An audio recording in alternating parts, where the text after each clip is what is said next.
everybody. Welcome to yet another Star Trek podcast. I'm your host, Drew, and I am joined by two very lovely, very sexy, very dear people. Oh, man, I've missed you both. First of all, Majid. Majid, what's going on, buddy? Hey, I missed you too, and you never really respond to my selfies with a selfie of your own.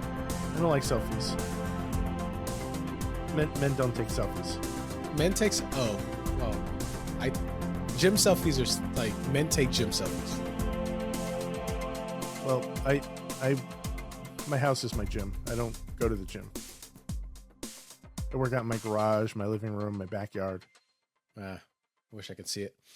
Mm. I'd also like... I miss you so much. Aw, it's been a while. It has been also so would... long. Well, we can't forget about Brad. Brad, how's it going, bud? Brad? You told him what time to be here, right? I think Brad slipped into a time vortex. Oh. Last time I saw Brad, he was playing hide and go seek with his daughter. I think he's winning. That game started 3 weeks ago. Oh, no. Oh, no. This is how we win the time war. This is how it starts. 2024 is off to a bang. It really is, man. And what a way for 2024 to start with us returning to our rightful spots behind the microphones once again. It has been, 6 months? 5 months? Somewhere around. It's been a long time since you and I have sat down to record. Yeah, not for lack of trying. We had to go through couples podcast therapy. I think it really helped. Yeah, well, I mean, you and I passed at least. Right. Hanging my certificate on the wall. Oh yeah, I do see it back there. Next to the Spider-Man comics and the pictures of your dog. And also just my dog. Hopefully he'll be quiet for the next hour, so it'll make recording easier for you. He's doing great so far. I haven't heard anything. Right. I can't wait to edit it. It's going to pick up every noise. Oh, I can't swear on this show. Yeah, you can't swear in this show, but we'll just edit it in with a whoosh sound from the door. Whoosh? Or the bosun whistle. I think I was using the communicator chirp. Oh, that's good too. Yeah, that's good I too. don't know. We'll figure it out. So, what have you been up to, man? Honestly, it feels kind of shallow, but all of my achievements in the past 6 months have just been gym related. They've just been gym related victories. Tell me. Although, actually, wait, no. Remember, I've been doing photo shoots. Right. So I've shown you my work. I'm not the person in front of the camera. I'm the person behind the camera. So I've had some successful photo shoots, and I'm getting so much better at Lightroom and Photoshop. And just taking good pictures, properly exposed, saves you a ton of time in the edit room. Fixed it in post is not really something that people should be doing, Drew. I'm not sure if you knew this. I am actually going to murder you. Buddy, what you been up to?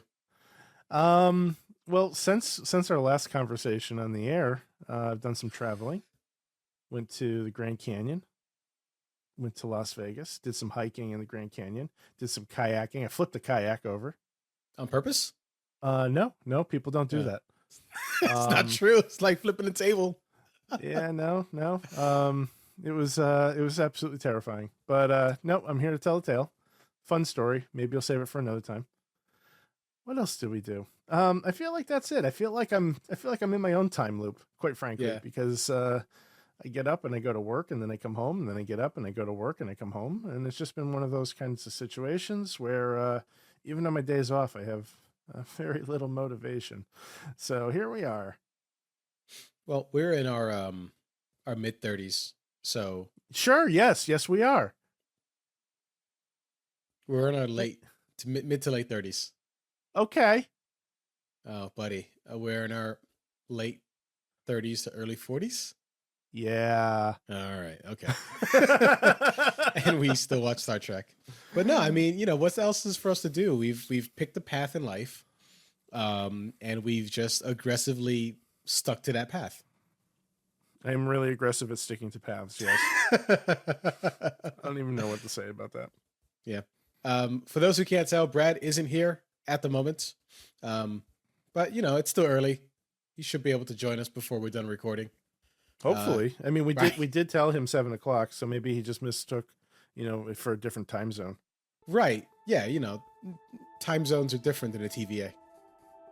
Exactly.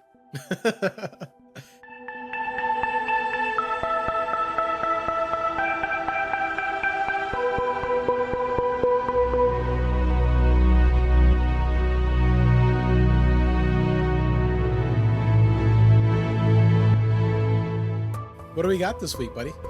Well, we are jumping back into the original series, and we are picking up with Season 2, Episode 1, Amok Time.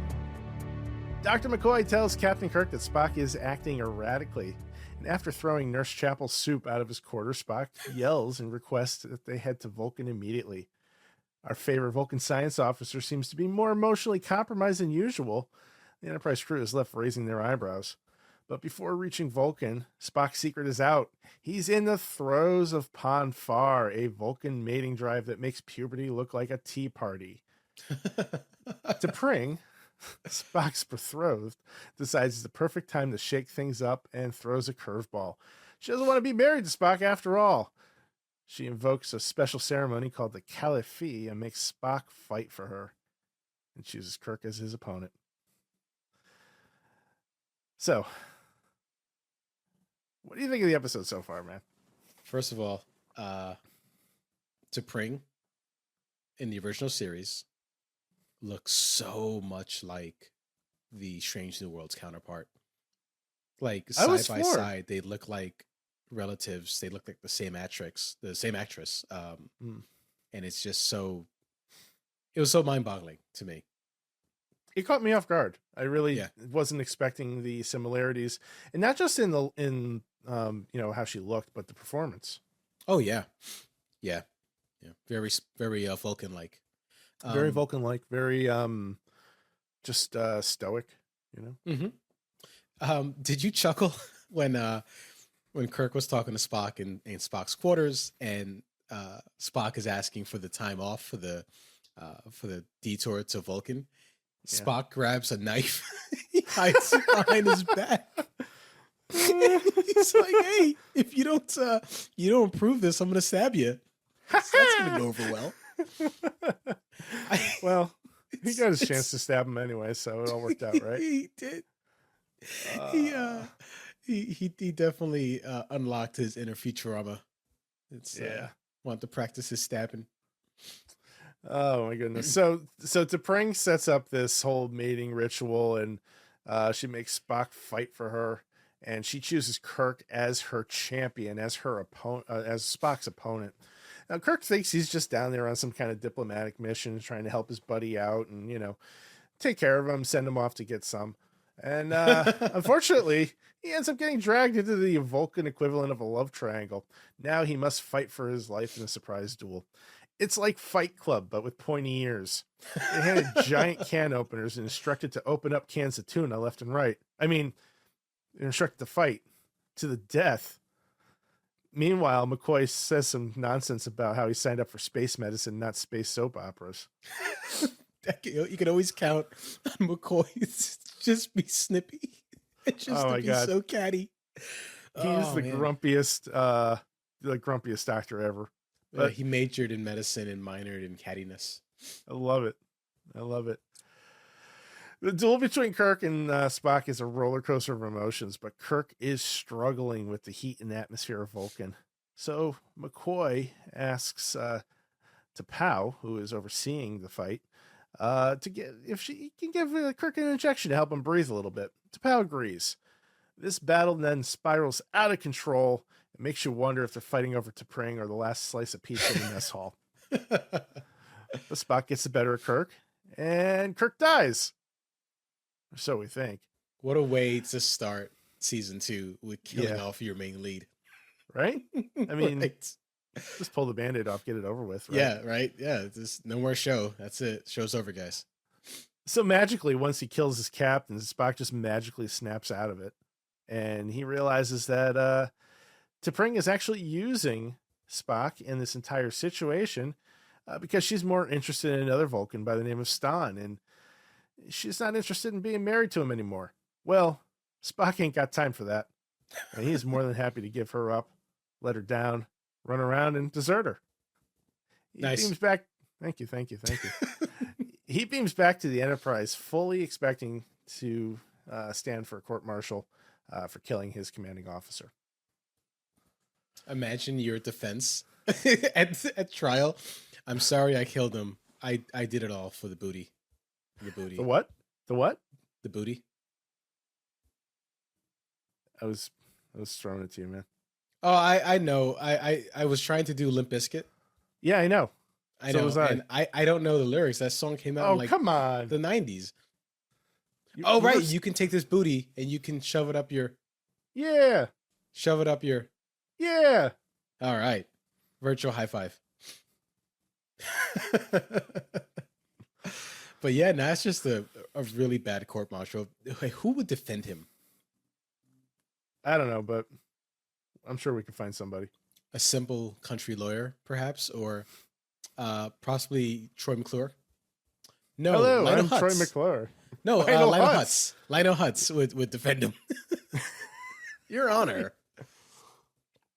Oh, man. Well, the good news is McCoy's got one more surprise up his sleeve because Kirk isn't actually dead. It just turns out that McCoy slipped him a Mickey to fake his death and help Spock win. Spock has one last outburst of emotion. He yells Jim's name, and he's thrilled to see that his friend is still alive, but he immediately realizes the error of his Vulcan human ways and goes back to stoic face, controlled emotion Vulcan immediately. To sum up the episode, Spock survives puberty. The Enterprise is the galaxy's weirdest dating app. And McCoy is left muttering, I'm a doctor, not a Vulcan marriage counselor. So I guess really Pon Farr is just the friends we met along the way. Only if you swipe right. When you swipe right. Is that the way you're supposed to swipe? I have no idea, actually. I don't know. Dating apps came out well after I was married. Yeah. I don't know if I would survive in an era where I have to use dating apps. I could survive. No. Yeah, but I could survive in like Pon Farr. Like I could fight to the death over the last slice of T'Pring. I mean pizza. Like, I could. I could. I think I've gotten to the point where, you know, with the gladiator style weapons, which by the way, that definitely invokes some American Gladiator. Now that I'm thinking about it. Yeah. It also invokes the cable guy, if I'm not mistaken. Oh, well, the cable, I can't hear the theme from this episode without hearing Jim Carrey belt it. Right. I mean, that's, you know, it's an iconic theme to begin with. And then he kind of brought it to, you know, public awareness, I would say. Yeah.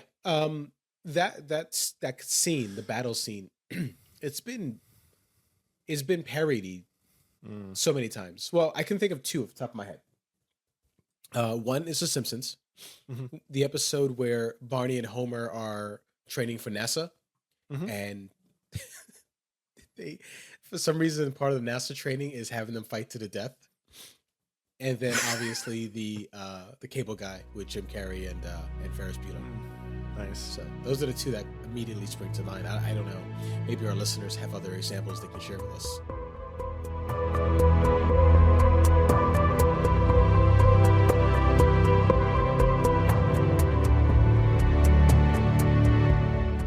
Chekhov makes his debut on Star Trek in this episode. Yes. Yeah, that was special.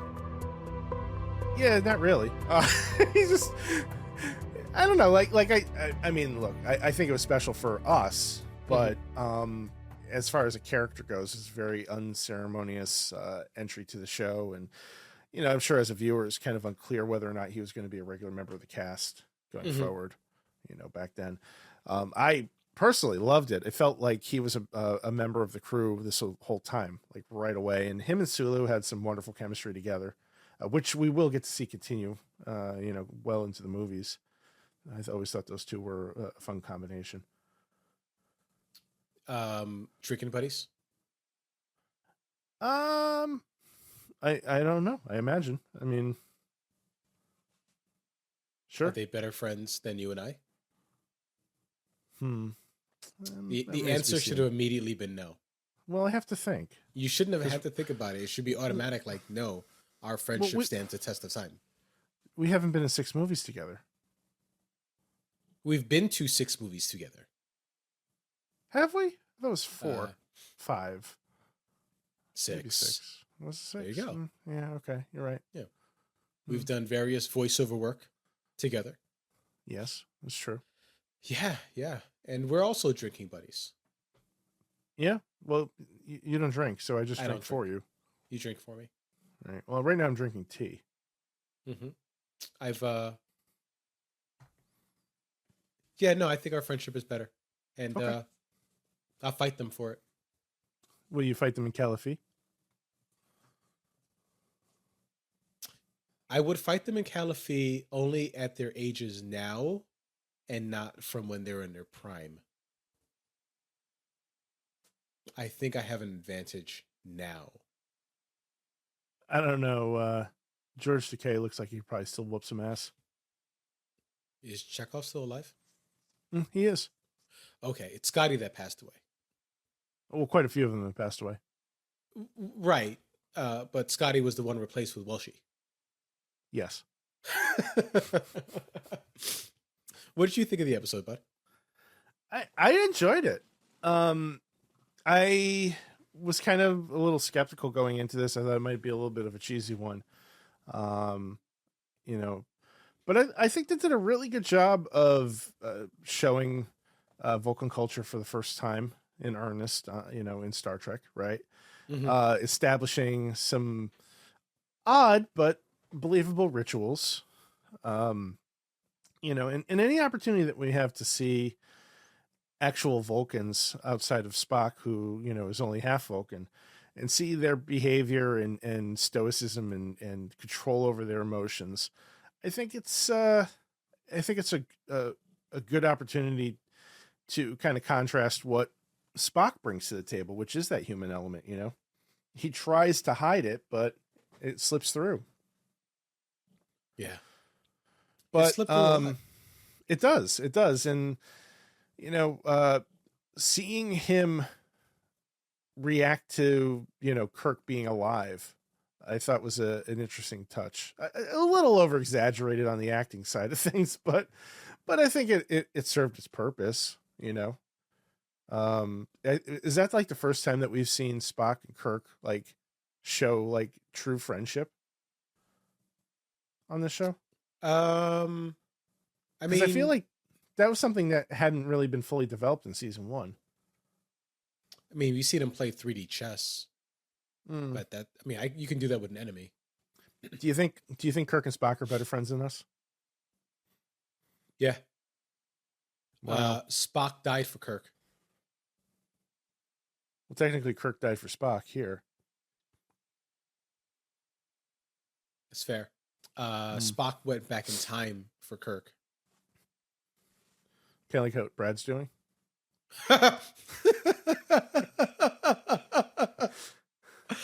I wish I knew where he was. No, I'm sorry. In terms of the friendship hierarchy, we're definitely better friends than Sulu and Chekhov. We're not better friends than Kirk and Spock. That friendship is lifetime. It's one of the classics. Almost like a love story when you think about it. How do you feel about Kirk getting hoodwinked into fighting Spock? I think it was so cheesy. Right?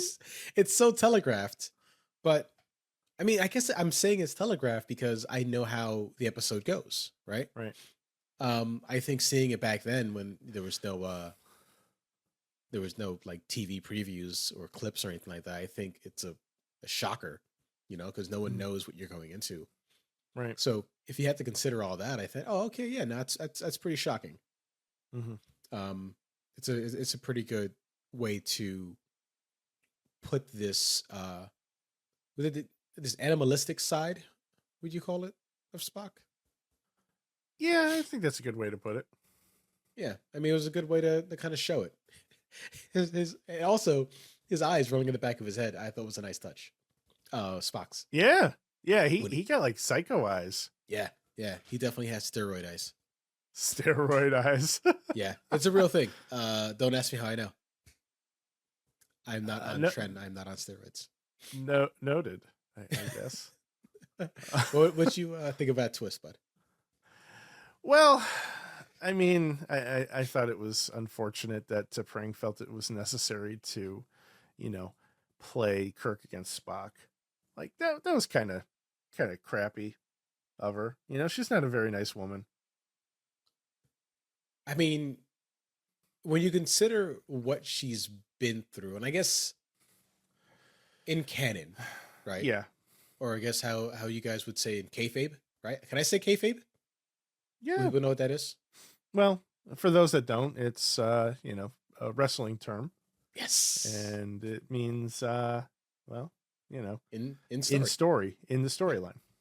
See, we're by me saying it's kayfabe, we can also reference how Drew had a wrestling podcast. Oh boy. And throwback. Yeah, I'm throwing it back, and it's all God, what was the Retro Sessions Network production. Well, that one wasn't, but it should be. Oh, okay. Well, we'll work out the rights and content issues later. Yeah.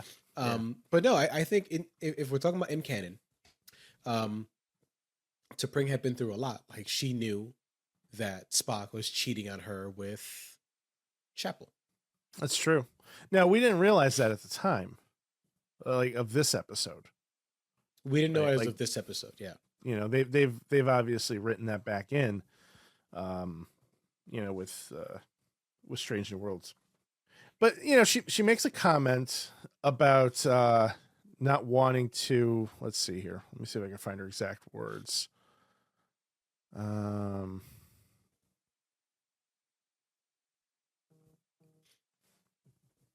Having trouble finding it. Give me a moment. T'Pring. I can't believe you compared T'Pring to the last slice of pizza, and the reference totally works for me. Because you've been hungry, and you've been hungry almost to the point of bloodlust. Yeah, I get it.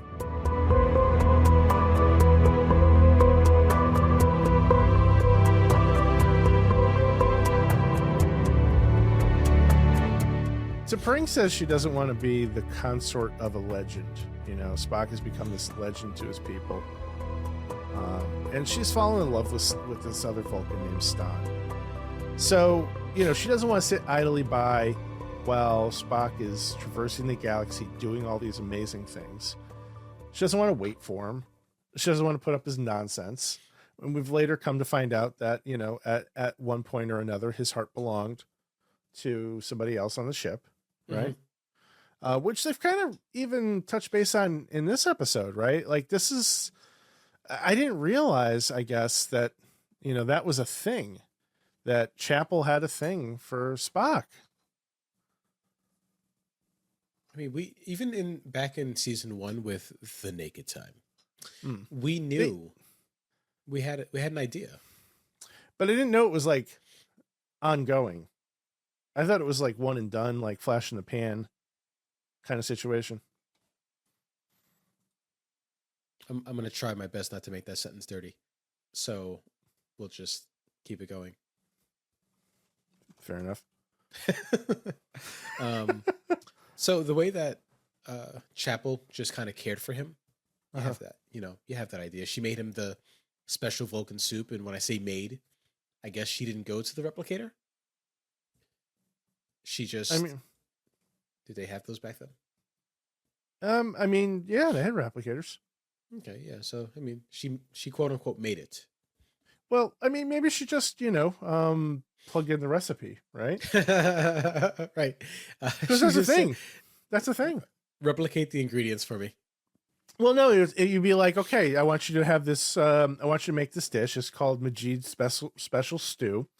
It uses 1 tablespoon of cayenne pepper, 1 tablespoon of black pepper, 1 tablespoon of white pepper. It's extra spicy, baby. I thought you were gonna say, and a dash of steroids. I don't know why I thought you were gonna say that. I thought you were gonna keep the joke going. And I'm so glad you didn't. I really don't need that rumor going out. And when Brad comes back, he'd be like, "Hey, what's this about steroids?" Well, you know, maybe he'll go back in time and stop you. I hope not. Chapel kind of just walking into Spock's room while he was sleeping. So creepy. She couldn't get into the room the first time. Yeah. She had to knock and hit the doorbell. By the way, a doorbell on Spock's door? Yeah. Come on. What do you mean? Has that always been there? These doorbells? I mean, doorbells are a part of Star Trek. Sure. Okay. Also, was the floor of the Enterprise hallway carpeted? Yeah. Okay, so you did see that. Okay. Yeah, so they have this, they have the floor of the Enterprise carpeted. And she throws out this purple soup and it hits the wall and it hits the floor. And I'm like, as a homeowner, I'm like, oh, that's like a low pile carpet and it's going to stain. Somebody needs to blot that out. Scotch guard. Can he just replicate a new carpet? Does the replicators work that way? I don't know. Sure. I would honestly, though, hate to meet the cleaning crew of the Enterprise. Well, don't they have like those dots or whatever they are? I mean, we've never seen one on camera, but like those. Oh wait, you didn't see that? That was in Discovery. What, like cleaning robots? Yeah. Wow. Even in the future, they're putting humans out of work. Oh man. Yeah. Well, you know, the AI's coming for you, bub. Yeah. Can't wait. The only part I hated about the episode. Actually, what did I hate about the episode? Nothing. There's nothing I hated about this episode. I thought it was engaging. I thought it was a classic. Yeah, I mean, right from the get go, I think it's just grabs you. It's got a good hook. Yeah. The story is solid, and it all I don't know, it all felt like it made sense. It did. And the best part, not just the fight, which I do want to talk about, but just McCoy just being a good doctor, doing his job, but I guess still drugging his patients. So I don't know what they call that in the future. What they call it, malpractice suits. Sure. Yeah, I couldn't tell you. That fight though between Spock and Kirk, Spock is 1-0 against Kirk, or is it 2-0? He smacked him around so many times. He smacked Kirk around. He beat the crap out of him, barehanded. Yeah, and now you want to give this man a weapon. You want to give this man a can opener. Yeah. Which he broke. He broke the can opener with his bare hand. He's very strong. He's very strong. Kirk didn't back down though. He did. Well, Kirk's a tough dude, Like, let's make no mistake. His clothes aren't though. Well, he did get sliced, but I mean, I don't know. Like, here's the thing with Kirk, right? He doesn't back down from a challenge. He never backs down from a challenge unless there's some sort of a diplomatic advantage to it.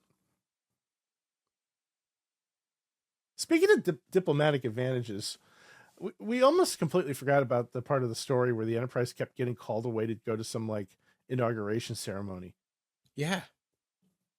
And then Like they kept ordering. It was like will she, won't she kind of thing. And in the end, didn't they grant him the bypass anyway? Yeah, so like it was all for nothing. It It all was all for naught. it all worked out. Again, modern storytelling though, I think, they would have gotten denied. The next episode would have been the fallout of the first decision. Mhm. But I guess everything being self-contained, you had to wrap it up in a nice little bow. Right. The only thing that would have made this more cheesy Mhm. is if when Spock saw Kirk alive, he jumped up and there was a freeze frame and then credits. Some kind of inspirational music. Da, da, da, da, da. Did he hug him? I don't remember if he did or not. I don't remember a hug. Yeah. I don't think so. But I'm surprised he didn't. Like I felt like that's something that he probably should have tried.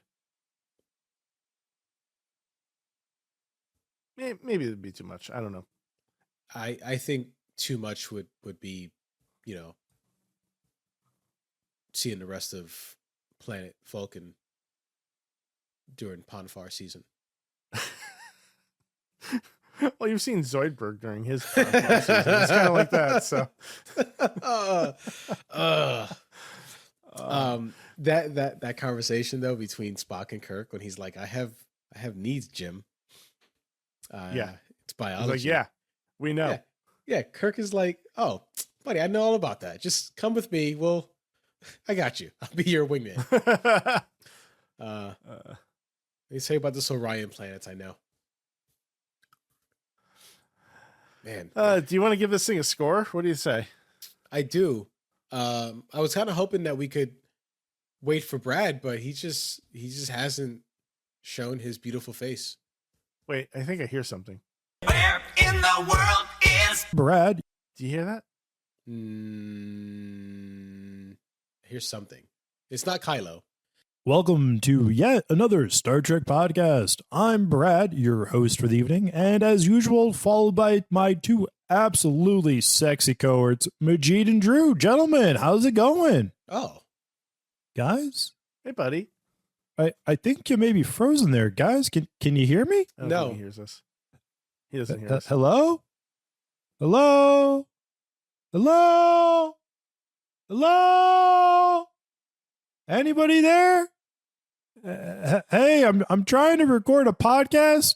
I want to tell people what I think about Amok Time. Is anybody there? Anybody able to listen to me? Oh, for the love of God, man.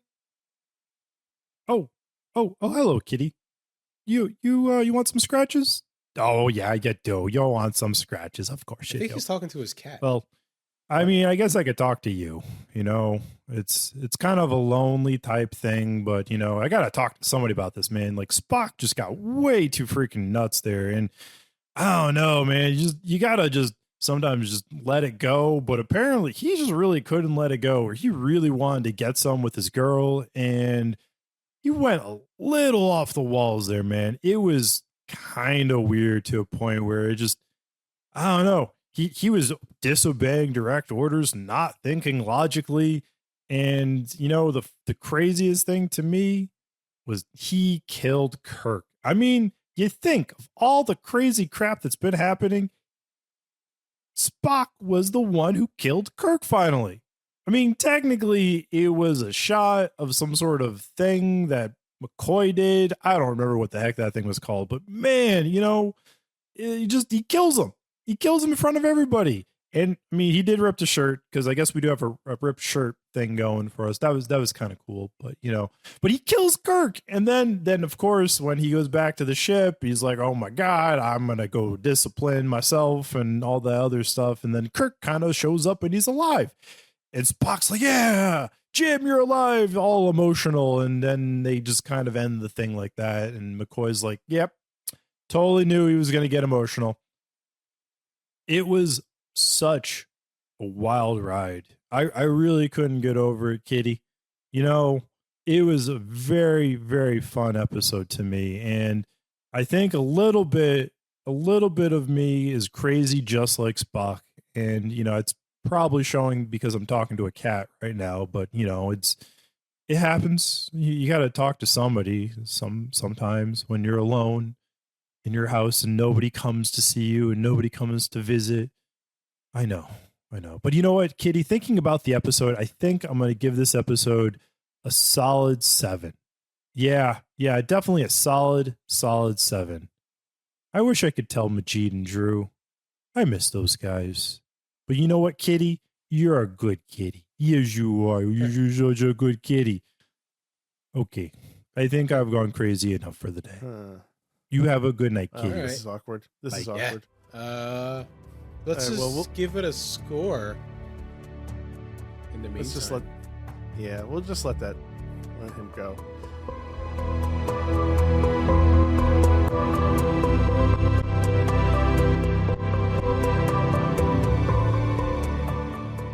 Well, now that that awkward moment is over, Gee, do you want scritches? Yes, honestly, my skin gets so dry in the winter, and there's a certain part of my back that I can no longer reach. Moisturize, baby. I can't reach that part of my back. I'm not sure what part you didn't understand. I'll help you. Don't give me hope. How about we give this thing a score? Let's give this thing a score, and we'll talk about moisturizing my back later. You got it. I'll tell you what. Rock, paper, scissors.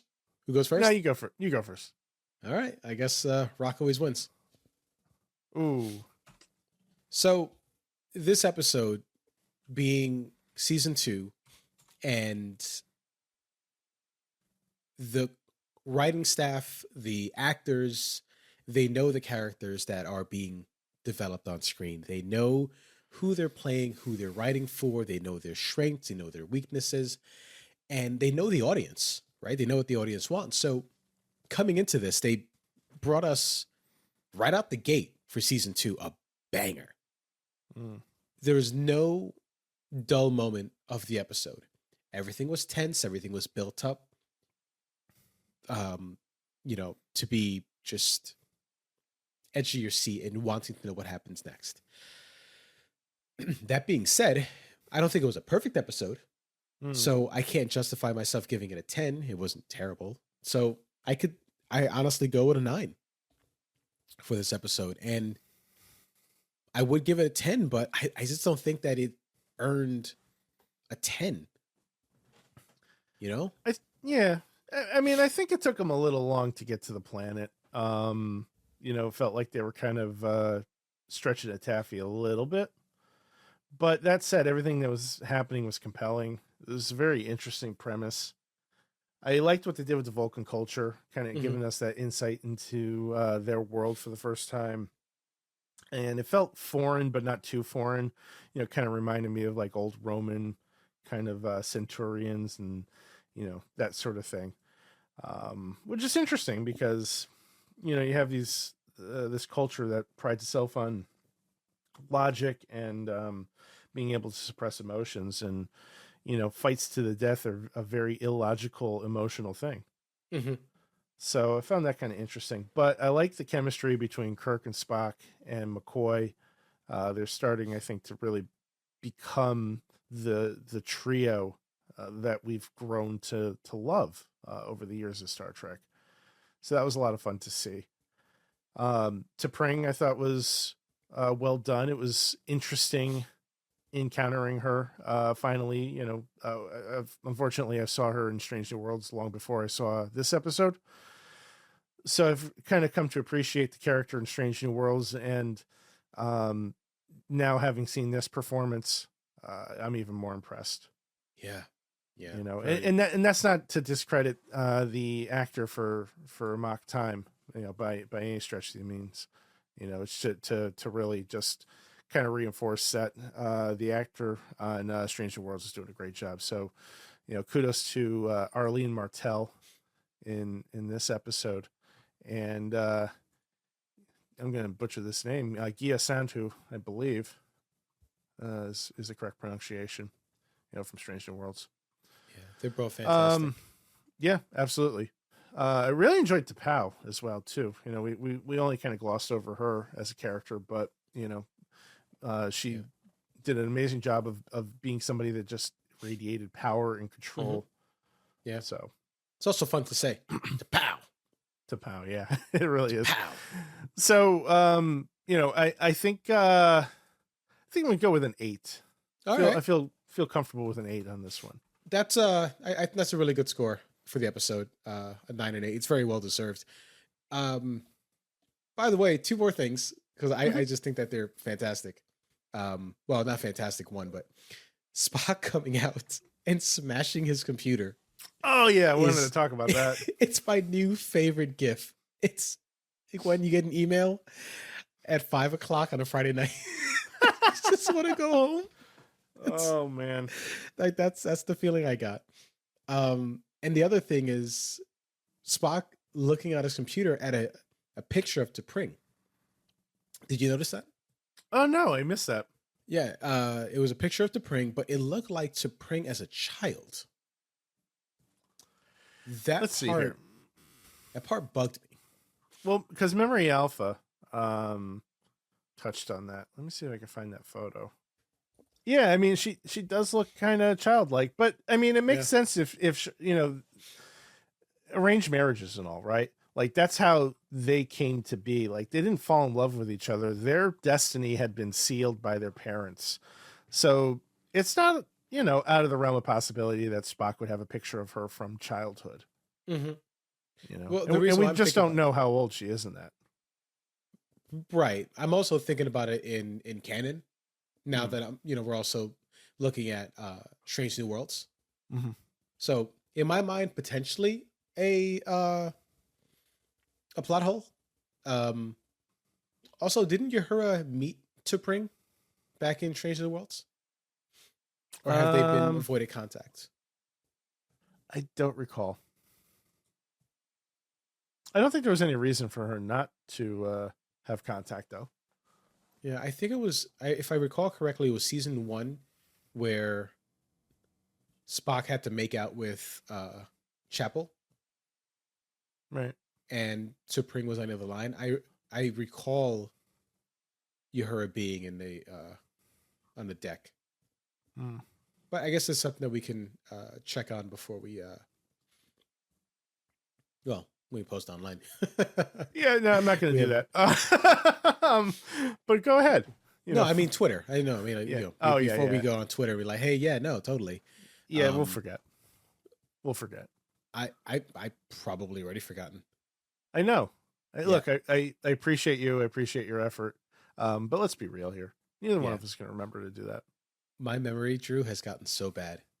Yeah, it's because you're approaching 40. I'm And slowly also the steroids. I don't know if I'm getting a lot of sleep, but I can't make that kind of complaint to you. I can't much make sleep that do you complaint get? to you.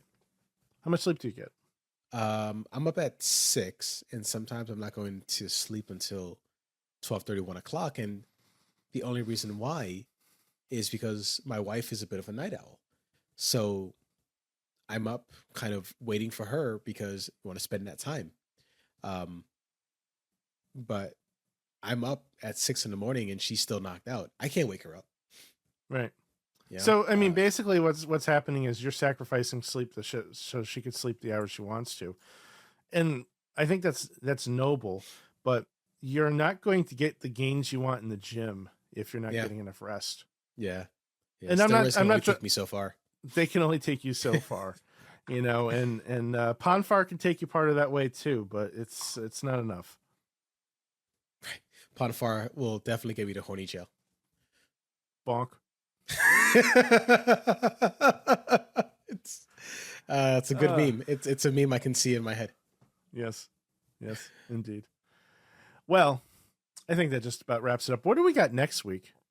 Do we even know? There's something about a Greek Adonis. Oh yeah, a lot of mourning. If I'm not mistaken. Mourning for the Greek god Adonis. Who mourns for Adonis? The Enterprise is captured by an alien claiming to be Apollo, the Greek god of the sun. I don't have good hopes on this one, man. Why? I mean, I just don't. Although this does kind of look like Welshie and what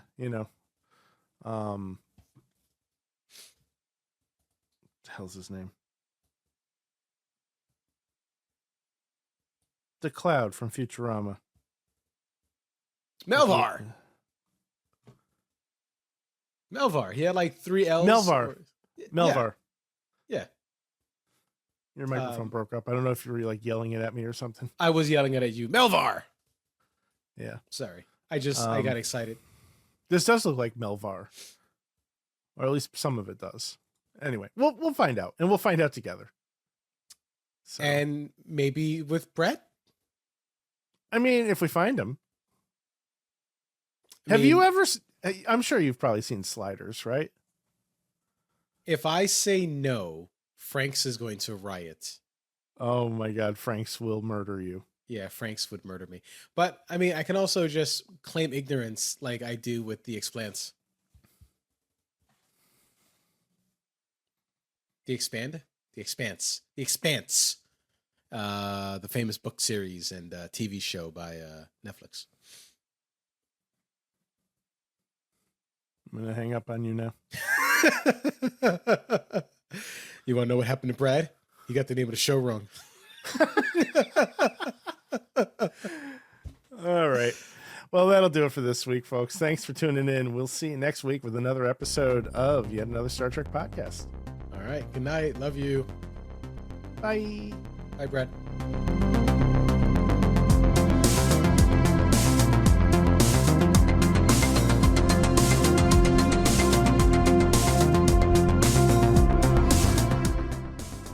Hey, guess what? We're back. And we'd like to thank you for listening to this episode of Yet Another Star Trek Podcast, which is a part of the Retro Sessions Network. This episode was recorded on January 8th, 2024. I'd like to thank everybody for tuning in and subscribing to the show. If you're not subscribing, what the heck are you doing? Please take a moment to go to your favorite podcast app and hit that subscribe button, whether it's iTunes, Spotify, Amazon, Google, whatever. We've got links for all of that in the show notes. You know what else we have links for in the show notes? 2 very important people to the show. First up, George Rattal. He drew us like characters from Lower Decks. And if you'd like to check out more of his work, please check out the links that we have provided for you. The other person we'd like to thank is William Grobelar. He made all of our original music, including our songs Warp Speed and To the Stars. If you'd like to see more of his music, please head on over to SoundCloud. You can reach out to both of them and hire them if you'd like to obtain their services. We'd like to obtain your services as well by following us on social media at Yet Another ST Pod, or you can head on over to our website at www.yetanotherstpod.com. Of course, we have a Discord room. We'd love to have you join us there too if you want to chat about Star Trek, video games, movies, pro wrestling, you name it. It's all there. We even have a room where you share pictures of the cats and dogs. It's pretty cool. So come on by and say hello. In any case, really appreciate you sticking around and being here for us when you came back from break. Thank you so much. We'll see you next week.